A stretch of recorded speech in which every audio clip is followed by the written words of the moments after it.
What if you could take your business from $2,000 to $3,000 a month in sales to $18,000 a month in sales? Get ready for today's podcast episode because we're diving into just that. Here we go.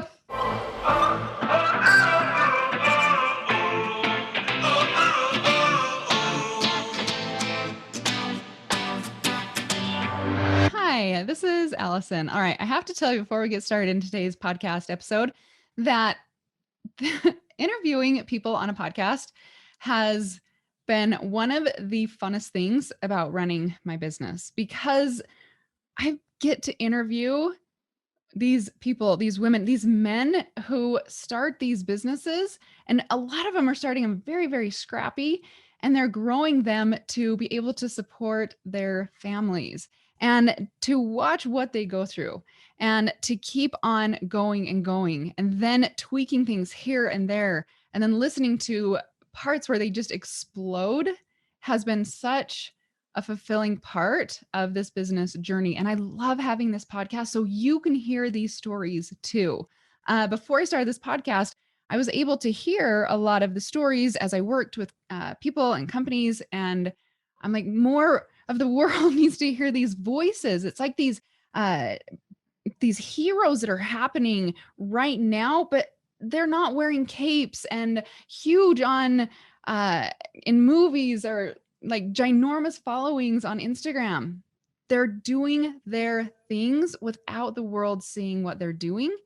And I feel like it's my job or my blessing, I should say, to be able to expose the power that's happening that not a lot of people hear about. And in today's podcast episode, we're actually going to be diving in to how she was creating about $2,000 to $3,000 and the dial, the little knob that she turned to be able to grow it into $18,000 a month and then grow and scale beyond that. How she took homemade and scaled that and then brought in manufactured pieces without tainting her brand and was able to explode that as well. So get a piece of paper, get a pencil, because you're going to be taking massive notes as she was so gracious to share so much with us today. All right. Today's podcast episode, I'm bringing in Debbie Harward. Let's dive into this. Kate, tell us about how you first got started in your online store.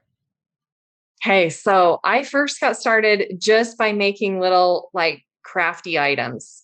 I mean, I've always had a sense of creativity, and we used to make things for like the Release Society Award, Release Society night, all those types of things. And so over the years, that's just kind of been like a little bit of a passion of mine, is to just dabble in like the little crafts and stuff. And so that's really how we started. And I did start with my Etsy shop. So I remember like having my first item on there. It was this little wooden domino. And like we sold 2 of them in a month or something. And I was like, did you feel like you won the lottery? Because I know with my first sell, it said, oh my gosh, I can actually create money without a boss telling me how much money to be made. It was like the biggest high. And I've seen some people be like, I only sold 1. I'm like, what? No, this is the best thing ever. No, that's exactly. I actually refer back to that feeling quite often, because as I've grown my business and I've hit these higher numbers, and I find myself falling into discouragement of like, because, you have that comparison and you're like, but wait, I'm not up here at the $1 million mark. I'm only here at, the $500,000 or whatever that number is. And I'm like, wait a second, don't you remember that feeling of that very first sell of like, I sold something out of all the billions of people that are on Etsy, I sold something. So I do use that as like kind of a catalyst to like pull me out of that comparison. And I love it. That's and so just good. Going back to that. Yeah. That's so good. And I wonder if that's why like restaurant owners put their first dollar on the wall, right? They frame it. I think we should start framing our first order and sticking that on our walls so that we'll always come back to it and be like, this was proof. This is the proof that God's glitter or the universe's glitter that I'm on the right path. Yeah. Just as a reminder. Okay. Keep going. Keep going. Yeah. So, I did that for I've had my Etsy, I've had my shop, I've had my business for 5 years now. And I think it's been 3 that since I signed up for the 0 to 100K. And so that really was the catalyst that just took me from, I have this little side thing that was, fun, and to a full on, business that supports me, supports my son. My son works with me. He's my partner in the business. And so we both get an income from it. And so one little domino to, like successful 6-figure business. Woohoo. Yeah. Okay. So there's so much. You make it sound like you just flipped on a light switch and you became the success overnight. But we all know that under the success is the hard work, the tears, the growth, the failures, the experimentation, and then I want to quit. If I haven't heard one entrepreneur ever in my entire life, a successful entrepreneur that hasn't had those thoughts of, I'm going to quit, go through our head. Like that's just a common thing, right? So let's start at the very beginning. You're making these handmade things. Okay. And what was the first hurdle you had to go through? I would probably say the first hurdle, technology. Technology was my first hurdle. I had a lot of fear around that. So the hurdle of just being determined and I can push through this and I can learn.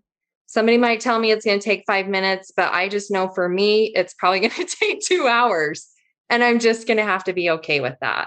Mm-hmm. If I want this, I just have to decide it's on my own time, my own learning pace, and just push through it and then celebrate. There was times where I would be like, oh my gosh, that took me 2 hours, but I did it. I did it. I get so excited because I'm like, so that was my first hurdle, is just kind of, getting past that fear of actually getting things set up and just the techie end of it. Mm-hmm. And then shipping. Okay. So talk to me about that. So technology and shipping. So technology, you got through it by saying, you know what, everybody can do it in 5 minutes. I'm giving myself 2 hours. I'm giving myself more time, and that's okay. And then what was the shipping hurdle that you ran into? And then how did you overcome that? We make large wall art. So like a 48 by 24 or a 37 by 17, that's our top 2 selling sizes. So this big box, right? And you're going to kill me when I say this, because we're still making boxes. We're still making boxes, but you're cutting them out by hand. I'm not anymore, but my son does, and he can whip them out. But yeah, we order big sheets of cardboard, and he's made this table, and we make our own boxes because we can fit it exact to the size, and we can get our shipping down to where our shipping cost is so much cheaper. If we make our own box, I am not recommending that you go out and make your own boxes, but this was our hurdle, and this is how we solved our problem. Okay, can I give you a custom box manufacturer? Oh my gosh, yes. Okay, yes. And I don't have it off the top of my head, so everybody that's listening, I'll leave it in the show notes as well. And then Debbie, I will send it over to you. Yeah. You got your boxes to the right size. To the right size, which saved us probably about $35 in shipping. Per item. Okay, so that means that your product that you're selling isn't valued at like $2, right? No, yeah. We have a higher, we range between $225 and about $600 for our. Okay. So you have a higher priced item. So we have a higher priced item. Yeah. Okay. Do you say shipping is $35, or do you work some of that shipping into the actual cost of the? We always offer free shipping. Okay. And so we roll that into the price. Yeah. Yeah. I've seen a lot of people have high shipping prices, and they're like, why won't my $2 item sell? And I'm like, because your shipping is $10.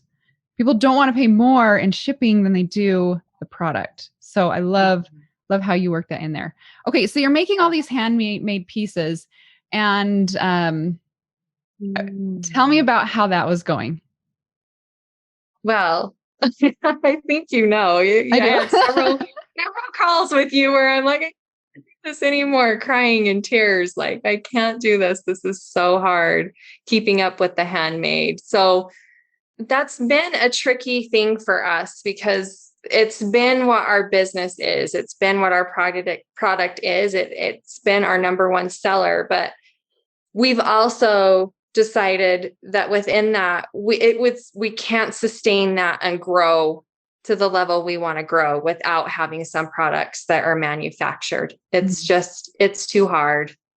And so we started having things manufactured a year ago. So just some simple products. We have like a farmhouse window, the little farmhouse risers, some candlesticks, just things that are like accents to the wall decor. So how are you able to maintain the integrity of your brand? Because at first it was like handmade, we do this with our hands. And then now you're you're importing. And I know a lot of people are like, I can't do that because I've been saying handmade for so long. And I don't want to taint or change the integrity or change my branding or all the things that we think of when we start, I don't know, trying to open up a window to grow our business. What did you do to maintain that? So is what we've done is our Etsy store, because we have our Etsy and then we have our website hosted on Shopify. So is what we've done is we've kept our handmade on Etsy, but then we've used like wholesale, Hello Abound, Fair, Tundra, those sites to push our wholesale products on and to send out like in our email. So we're pretty clear in Etsy that we're handmade, and we're pretty clear like on our website that we have a mix. We don't really advertise that we're 100% handmade on our website.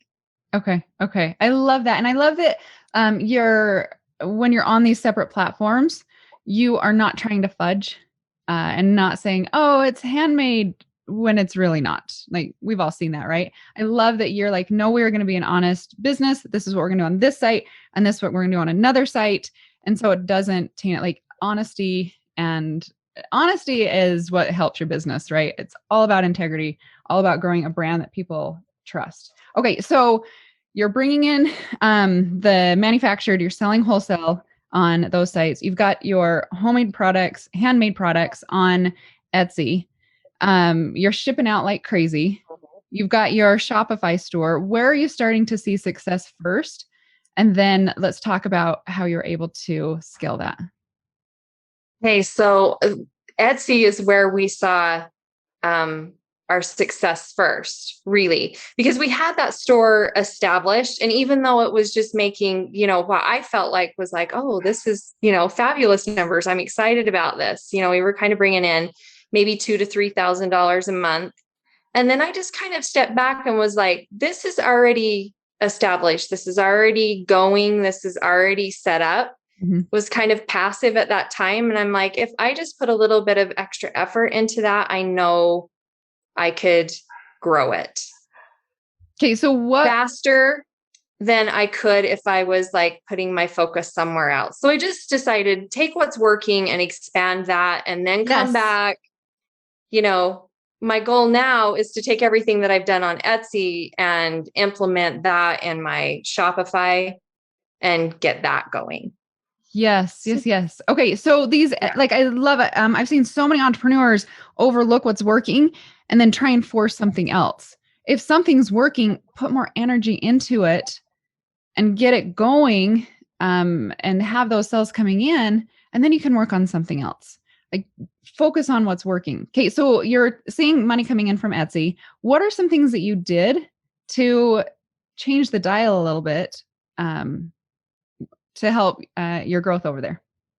Okay. So I went in and adjusted all my titles. Well, not all of them. I was very careful about my top sellers to not mess with those too much, because you can actually, if you've got a good thing going, like let the good thing go.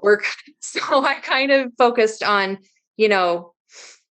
just below my top sellers. Okay. Like we have 2 or 3 that sell really well. And so I just kind of went in, I'm like, if those are selling, they're so similar to the other things that we've got, just go in and start working on those. So I went in and made sure my titles were like descriptive, like the first 4 words in my titles were relevant to a search term. If you're typing in, if you want wall art, you're going to type in wall art. You're not going to type in. So one of our products is called Chevron Moss Scene or something like that. So somebody's not going to type in chevron as their first keyword, right? Yeah.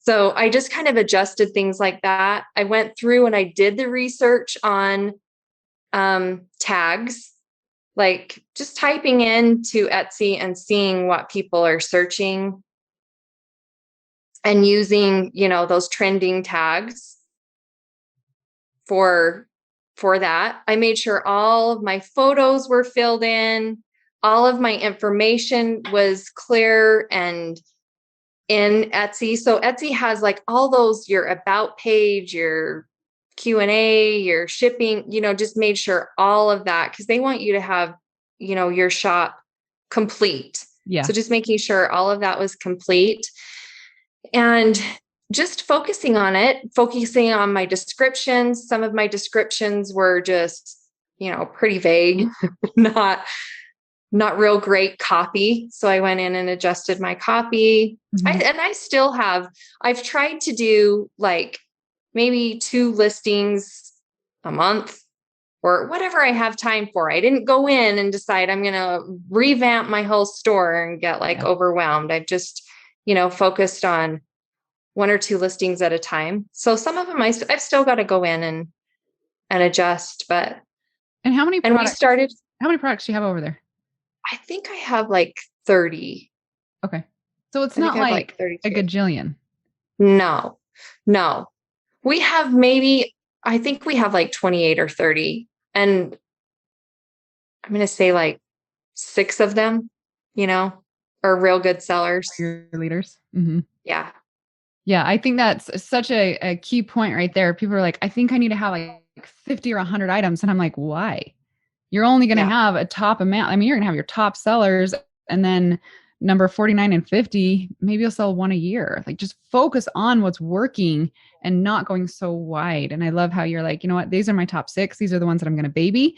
And then the other ones I'll get to. I'm not going to stress myself out. I'm going to get to. So you said you were doing, you don't have to tell me the number, but you were doing about 2,000 to 3,000 a month, just off Etsy. And then you did these tweaks. And then what time, like, what did that do to your sales? You don't, like I said, you don't tell me the sales. You can tell me the number multiplication times. I don't mind sharing the number. I mean, honestly, I think it's fun. We've went from that 2,000 to 4,000 to averaging between, like right now it's a little lower, but right in January, we were hitting like 18,000.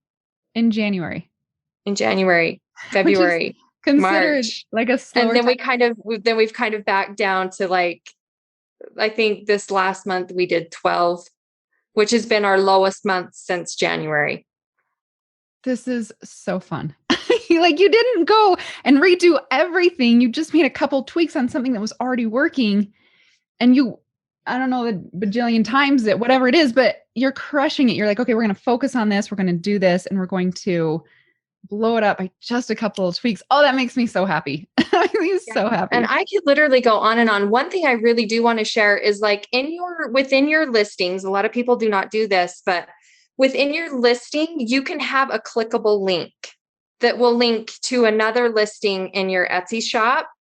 So if you have your categories set up, and I can't remember if it's called categories or section, I think it's sections in Etsy over there on the left, you have your sections, like you can click on wall art, macrame, those are some of my on sale. So you can click that section in your details to where they can click and go to another section, and it just keeps them in your store longer. When they're in their store longer and looking around, you're getting in the algorithm, it's triggering that, hey, people are really stopping here and looking. Okay, so that's another thing we did. And everybody that's listening right now, don't worry. I'm going to give you all the links and then a special discount that Debbie has. But you have to wait till the end because she's not done. She's got more. So much more. Yeah. Okay. And I do have to say, we did start running ads too. Okay. So thank you for adding that in there. Yeah. So you did some ads. What's your ad budget a month, do you think? My ad budget. Okay. I'm going to tell you where I started before I tell you where I'm at. I started with $5 and we started seeing movement with that $5. $5 a day. But then you have to realize they're not spending that whole $5 a day. So right now my ad spend is at $100 a day, but I spent $800 for the month. Okay. 800 to do 18,000. To do 12,000. So that's this month's numbers. 800 to do 12,000. I would spend 800 to make 12,000 any day. Right? Any day. Right. Yeah. So that's where I want to disclose that I'm doing the ads, but I feel like the ads are working very well for us. And Seriously. I took those top sellers, like I'm not running them on things that I know are not, moving. I'm not going to waste my money on there. I let it set for maybe a week or two before I decide if I'm going to turn it on or off. If it doesn't get movement, I'm like, turn it off, after 2 weeks. Yeah. So, and I'm not an ad expert or anything. I'm just saying that's what's worked for us. I don't know. I think I'd classify you as an ads expert. Well, those are pretty good returns, Debbie.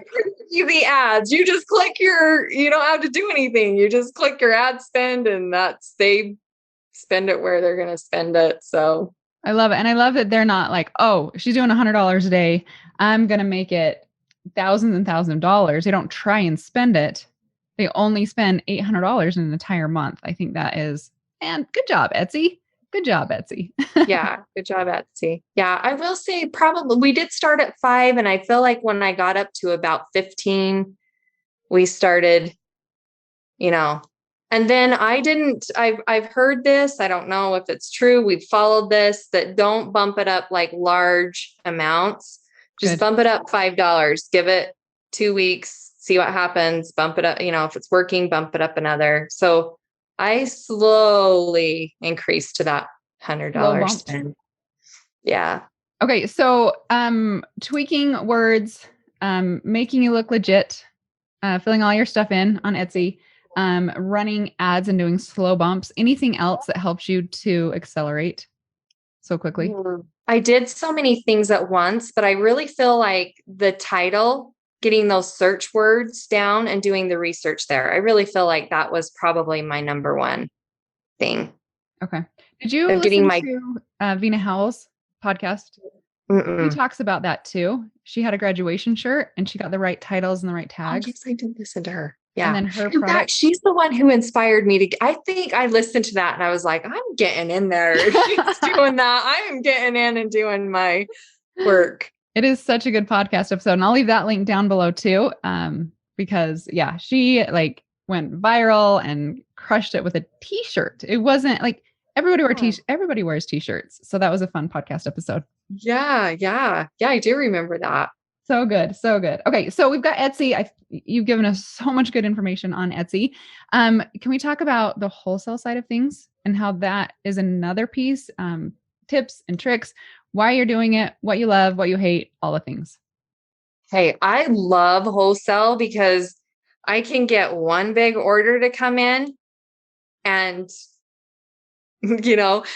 what would have taken me 20 or 30 orders of our wholesale products, because they're different than our wall art. I would have had to sell those little risers. I would have had to sell, 20 or 30 of them on Jane or Adil's site. And then I just get one order come in, stick it in. Well, we have those fulfilled too. So that is another thing of going with the manufactured. We have that sent to Katie and Vern Evans Fulfillment Center. They fulfill for us. I don't even see it. So, yep. Yeah. And if you're wondering what that is, I did another podcast with Vern a couple of weeks ago on I haven't watched that yet. Everything. And then my products actually just landed at his facility, I want to say 3 days ago. So I love it. Like I don't see them. I know my products are amazing. I know Vern's double checking everything so that my customers get the best of the best. Yeah, he is so good. I've been so happy with that. And so that has been another huge bonus of manufacturing and doing the wholesale is that really has become a passive. That is true passive income for me. That's so great. So I'm on a third party site, Tundra Fair. They're driving traffic to it. I'm not really driving any traffic. The sales are coming in. How did The you fulfillment get center sends it out. your first order there? Because I think that's a big thing. People are like, oh, I'm just going to put this up and it's going to turn passive overnight. I'm sure that there were some things that you did to help it to start increasing, to be able to get traffic, to be able to get those sales. Do you want to share any of that? Maybe that's how it was.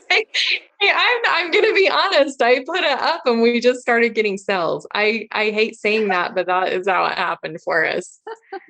So I don't know. Great. Don't hesitate to do that. But then if it's not working, go in there and figure out why it's not working. Why am I not? Or my price is too high. I think that's a big thing. You've got to be competitive in your prices. You know, same thing. Look at your copy, your descriptions. Mm-hmm. But, you know, we go back to like all of that set up in Etsy. So it's copy and paste, copy and paste, copy and paste. You know, I copy that to my Shopify, I copy that to Tundra. Yep. And a lot of those will just integrate. It'll slurp it over and pull it over, but some of them are not. So I'm smiling because I love that story. I mean, that's like the dream, right? I heard another company, they went on to Fair. And Fair is giving a really good affiliate program where if you bring a new business to Fair, they give that company $100 to spend. And so I heard a company, they launched on Fair and they weren't having sales. So they went out into the online world and found new stores and said, hey, I'll give you a $100 gift card if you come shopping on Fair in my store. They exploded because people who were coming to shop on their store, which told Fair, this is a good product. And then Fair started to show more customers. Anyway, it was such a win-win. Well, I think that is a very good thing to do. A lot of times I get like so busy that I'm like, I'm kind of happy. I'm kind of happy where we're at, you know? But I love that. I do have, let's see, Hello Abound does the same thing where they give, you know, that store credit and they may even give free shipping or something with the affiliate link. So I have that in my Instagram, LinkedIn to my linked tree to where they can click there. But yeah, I don't drive a lot of traffic to it. I know occasionally I'll do promotions on there. You have the option to do promotions and I'll do that. And we always get more sales when we run the promotion. And I don't go higher than 10% because then my margins just go, you know, so you just do 10% down on the wholesale.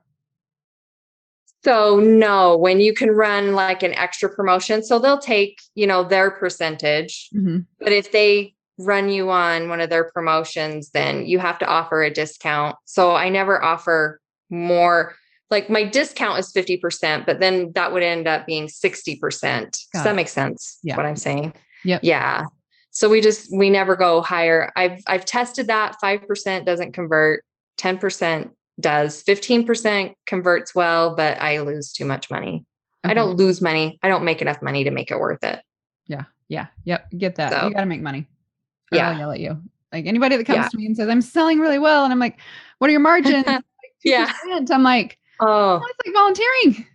Yeah. Know your margins because I've made that mistake. But we have found that on our wholesale, like we're getting better margins than we are on Dale sites. So good. It's because you know your numbers. You're like, okay, yeah. This is my number here. This is my number here. Good. So fun. Yeah. All right. So we talked about this a little bit when we first started, when you and I were talking about a conversation before. The benefits of you starting your business. You were talking about being able to be there for your son. Do you want to talk about the benefits of just being able to, like your lifestyle, why it's been so great to have a business? Yeah, it's been, I was telling you, you know, life has been a little bit upside down right now. We've had a lot of things like, and everybody does, everybody has things. We have things come up. It's life. It's life. We have, you know, sometimes tragic things. And I've been able to be in a space where I can take off and, you know, yes, be here or there or support somebody that I know needs my support. And, you know, I have that option, that freedom of really doing the things that are important to me outside of business, outside of a career, making an income that I wouldn't have if I was working a 9-to-5 job. So yes. And that's like the freedom right there is so empowering, right? Knowing that we can, oh, okay, my kids want to go get Chick-fil-A right now because we're in Utah. Guess what? We're going to get Chick-fil-A. And I don't have to ask the boss or figure out how to do it in my schedule. It just is so nice to be able to create those little intimate moments with people that you wouldn't be able to do when you're working full time. There's just magic and freedom. Yeah, I don't think I could, honestly, I've been self-employed since I was in my early 20s. And a couple of times in my, this past year, I've thought, man, maybe I just need to get a job. Why would I do that? I couldn't. Completely send me into a panic attack. And I'm like, why would those even cross my mind? I think I would get fired so fast. Because I'm like, oh, me too. I need to do it my way. That is a huge thing. Control. We get to control our outcomes. We get to control what we do. We get to set the things that we like and we want to do, and we can pass up on all the things that we don't want to do. That's right. So you just have to total control. Okay. You're fabulous. You just shared so much about Etsy, about wholesale, about lifestyle, freedom, building your dream life. Now everybody wants to experience your store, your culture, how you've been able to merge the handmade and the imported. Why don't you give people links? And then I hear there's a rumor that you have a discount for everybody. Yes. Yeah. We want to offer 30% off of our store. And I mean, we would love to have you come to our Shopify because we would just love to have you visit our actual website. And that is Holly B Company. So HOLLYBEECOMPANY.com. So you can go there and you can use the code podcast30 for 30% off. And you can use that in Etsy too. But I mean, we'd love to have you visit both of them, honestly. And either one, you can use it in either one, but just buy both. Go one on Shopify and one on Etsy. Yeah. How about that? Yep. Go check us out. Yep. Okay. And then Instagram, is it the same? Holly B Company? Yeah. Holly B and Company. Holly B and Company. On Instagram. Okay. Yep. It was one of those mistakes I made in the beginning of not having everything the same. And now like thinking of changing my website and adding the and or taking away the and is just like, just leave it. But just go get the URL so no one else gets it though. Even if you don't use it. And then I have redirect it. So you don't have to mess anything up. Just redirect the and to your shop. Oh, okay. So you got to do it today because if like when this gets published, someone might go and steal that URL and then you'll have to pay them big bucks to get it back. Oh, okay. Because that's what I have. I have Alison J Prince and everyone gets the J. They just type in Alison Prince and I don't want to change everything. And so I just have Alison Prince redirected to Alison J Prince. Okay. Yeah. There's another, see that glaze over my eyes. Like, oh no. I can feel it. It was like tech. I'm going to have to figure something out. Okay, I'll tell you how to do it. Just go to shop, wherever you got your domain, buy the and domain, right? Okay. And then get in their chat support and say, I need this redirected. And they'll literally walk you step by step through it. That's how I did it. And they were like, do you got it? I'm like, no, stay on with me. I got to make sure this works. Stay on with me. And they did. And then I tested. I'm like, okay, now you can go. Okay. Okay, cool. Oh, thank you for doing it. Thank you for step through it. Yeah. And it's not like, don't try and figure out how to do it. No, you don't need to waste your brain space there. All you have to do is go to the customer support and just say, I need this done. Do it with me. And they do. And they're fabulous. Okay. And they didn't treat me like I was in kindergarten and talk down to me. They're like, okay, we will help you. Yeah. That's always another thing of mine. I'm like, I'll just figure it out so I don't have to go through. Don't Google it. Like I'm telling you, don't Google it. You'll waste way too much time. Just go straight to their support and they'll walk you through it. It's awesome. Okay. But cool. Get it so that no one steals it. I will. I really honestly will. As soon as we hang up, I will definitely do it. Oh, Debbie, you're amazing. When I said that, I was thinking, why am I telling her this? See, I needed that information. There's a Yeah. reason. Debbie, thank you so much for everything that you shared. You guys go follow her on Instagram, go buy from her Shopify store and her Etsy store. Let's give her the extra love and have a wonderful day. Debbie, you're amazing. Thank you. Oh, thank you, Allison, so much. It's so good to be on here. All right, let's dive into Debbie's top 10 takeaways with number 1. It's okay to be scrappy. Use what you have when you first get started to go out there and feel like you won the lottery because you just created a way to bring money in. The second thing is comparison is going to kill you. We've seen it. She experienced it. Stop comparing yourself. Stay in your lane. The only person that you get to compare yourself against is you. That's it. And then diving into number 3, I can learn on my own time. So if someone tells you it takes 5 minutes to do something and you know it's going to take you a lot longer, give yourself the grace and tell yourself, I can learn this. It just might take me a little bit longer. Number 4, you can mix handmade products with manufactured products and still have the integrity in your business. Just make sure you're being truthful and you're doing that on the correct platforms and then explaining it on your own website as needed. All right, diving into number 5. All right, in Etsy, the first thing that you want to do is those key words. What are people typing in? And you can go back and listen to Venus Howell podcast episode. She dives into that a little bit more as well. Number 6, make sure she talks about your Etsy store, but also do it with your Shopify store. Also do it with any other places that your products are on. You want to make sure your store looks legit. So fill in all the places and add the pictures. You don't want to look like an empty store when people come to your online shop. All right, let's dive into number 7. You don't need a lot of products. I love that she talks about how well she's been able to do with just having 30 main products, but she's focusing on the 6 that are taking her business and doing so incredibly well. So don't feel like you have to go so wide in your business. You can just go deep. Deep is the way to hit oil when you're drilling for oil, right? All right, number 8, slow bumps. When you get into ads, do slow bumps. She went from 5 to 10 to 15. She didn't go from 5 to 100. You want to do it slowly, slowly, slowly. Number 9, hello, fulfillment center. Fulfillment centers changed my life. I love them. And if you want more information about that, go listen to the podcast with Vernon.